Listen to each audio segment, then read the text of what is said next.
A 70-mile-wide asteroid called Matilda is approaching Earth, so all the world's governments send a spaceship to try to destroy it.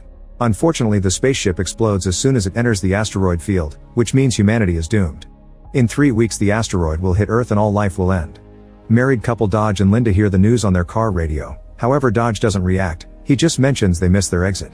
Linda can't take his attitude anymore and abandons him for good. Afterward, people all over the planet start making end-of-the-world plans, especially going through their bucket lists. Signs appear on the street offering services like naughty meetings, searching for friends to spend the end together, and mercenaries even offer to kill whoever isn't strong enough to make it to the last day. However, Dodge doesn't have anything in life, so he continues to go through his boring routine. With 21 days left, Dodge still goes to the gym, which is mostly empty. On the TV he watches a news update informing that all cell phone services are dead and that water and power will follow soon.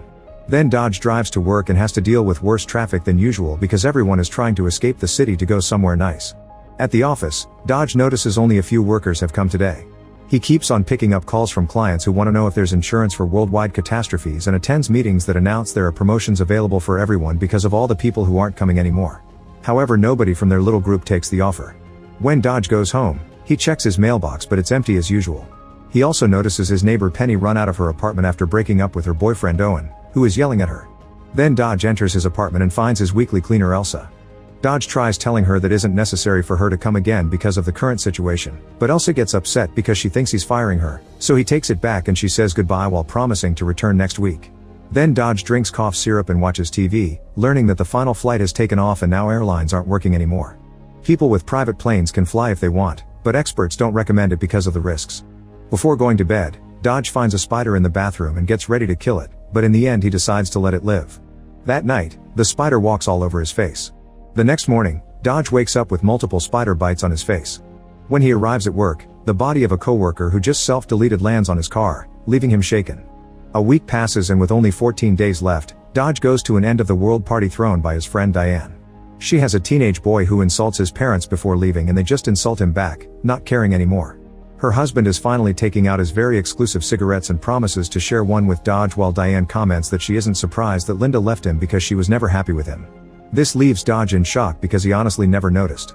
Diane insists on setting Dodge up with someone because he shouldn't die alone, and when Dodge refuses, her husband points out he won't die alone because the whole world is dying together. When the party begins, Diane still introduces Dodge to Karen, who has put on all the fancy things she rarely got to wear. She tries to make conversation with him, but it's very awkward and Dodge doesn't know what to say. During dinner, people share their plans for their last days, like visiting their family or doing things from their bucket lists. Karen says she wants to spend them with someone special while making flirty faces at Dodge. After dinner is over, the party truly begins and gets so wild that people are even allowing the children to drink. Karen dances while still flirting with Dodge, who tries his best to ignore her. A friend tells Dodge that because of the incoming end, women have no standards and every man has a chance no matter how ugly they are. He reveals he was intimate with tons of women last week, and asks Dodge to team up with him to sandwich Karen, but Dodge turns him down.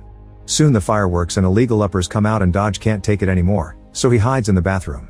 When Diane comes to check on him, she shocks him by trying to kiss him. Dodge immediately turns her down and reminds her that she's married, but Diane explains nobody cares about that anymore. Tired, Dodge decides to go home early and think about his old life. While looking at a picture of his high school sweetheart Olivia, he starts to play the harmonica, only to stop when he hears a woman crying on the fire escape. Dodge checks on her and discovers it's Penny, who immediately hugs him as she cries her lungs out. She missed the last flight to the UK, and now she won't be able to be with her family during the end. Feeling bad, Dodge invites her in and shares his cough syrup, which has been mixed with vodka. In return, Penny offers some pot, which he turns down. Penny explains smoking is the only thing that helps her both sleep and wake up because she suffers from hypersomnia, which means she can sleep through everything, even the apocalypse. Then the duo watches TV together and falls asleep on the couch. The next day, Penny continues to sleep no matter how loud the TV is or if Elsa is vacuuming right next to her.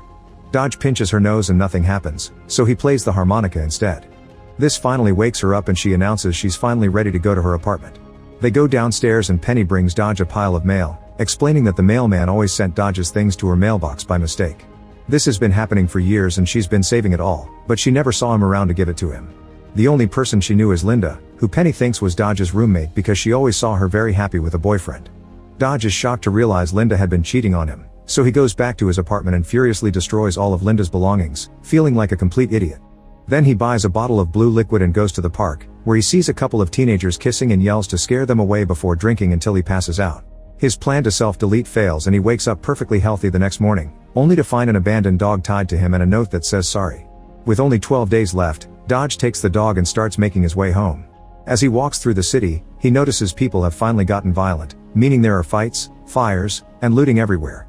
Later at his apartment, Dodge feeds the dog and watches the news, learning that riots are happening in many areas.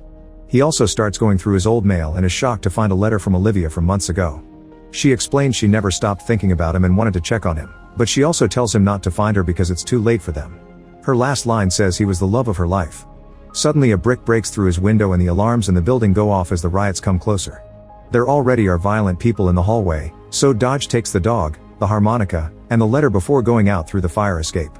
He goes to Penny's apartment and meets Owen, who assumes Penny has been cheating with him and punches the wall, breaking his hand. Dodge ignores him and goes to wake up Penny, only for Owen to immediately start arguing with her. When Dodge finally gets to mention the riots, Penny stops to grab as many records from her collection as possible. Then the trio runs out of the building and Penny volunteers to drive, but she's forgotten where she left her car. At that moment some people open fire, so Owen uses Penny as a shield to protect himself. When they finally find her car, Penny has trouble driving away because she isn't very good at parallel parking. Owen leaves the car to guide her, however he keeps insulting her, making it clear why she broke up with him. Tired of dealing with the couple's arguments, Dodge tells Penny he knows someone with a plane and he'll introduce that person to Penny if she takes him out of there. Motivated, Penny finally takes the car out and drives away, leaving Owen behind. Unfortunately the next day they already run out of gas because Penny didn't fill up the tank. As they walk down the road, Penny tries to stay positive, causing Dodge to finally snap. He tells her she ruined his life because he didn't get Olivia's letter in time, and who knows where she may be now. Feeling incredibly guilty, Penny promises to reunite Dodge with his lost love. Then Penny starts hitchhiking and a man Glenn agrees to give them a ride. As they travel together, Penny tells Glenn to share his life story, and he starts from his dad's childhood. Dodge hates every second of it, especially when Glenn confesses doctor had told him he only had 6 weeks to live right before the end of the world was announced. Glenn lost his love a few years ago and after learning about the end he started considering self-deleting, but that wouldn't get him into heaven. His tone makes Dodge very suspicious, especially when he sees digging equipment in the back of the truck. Eventually Glenn stops the truck and says he'll go relieve himself, inviting Dodge to come along. Getting more suspicious, Dodge turns him down and as soon as Glenn is gone, he tells Penny they may be traveling with a psycho. Penny doesn't take him seriously and leaves the truck to walk the dog, who also needs to pee. Then Glenn comes back and asks Dodge to drop the mask, saying Dodge's blank face proves he's a killer.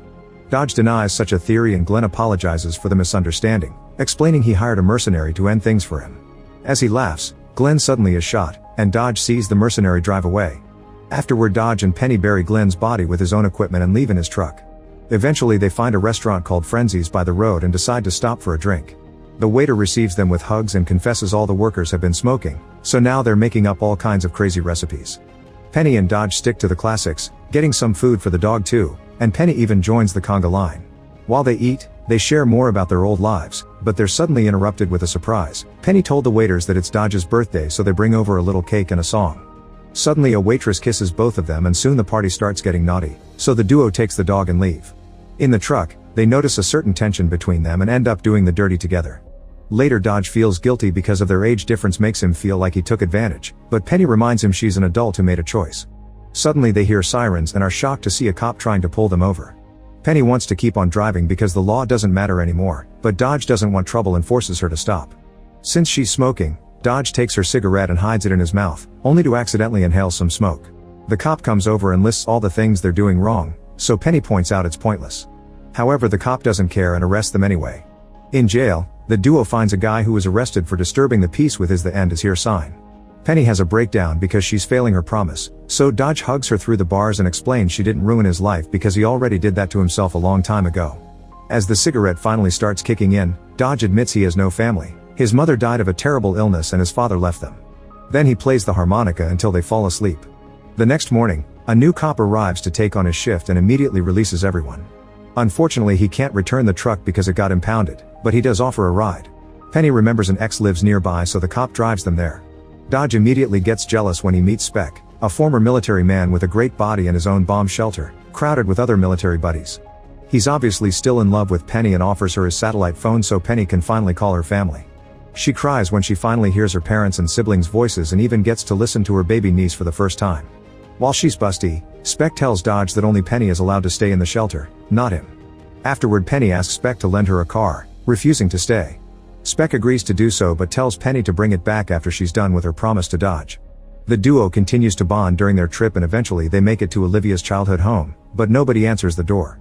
Penny breaks the window to open the door and they find lots of food in the fridge, so they agree to spend the night there.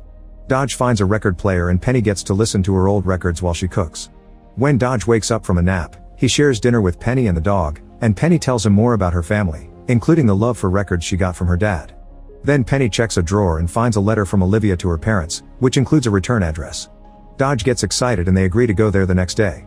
That night, Dodge discovers Olivia wrote his name on her childhood bed, and Penny smiles at the old pictures of Dodge from an old yearbook. The next morning, they go to the address on the envelope and Dodge tells Penny to wait in the car. He goes to the house only to come back a few seconds later and drive away.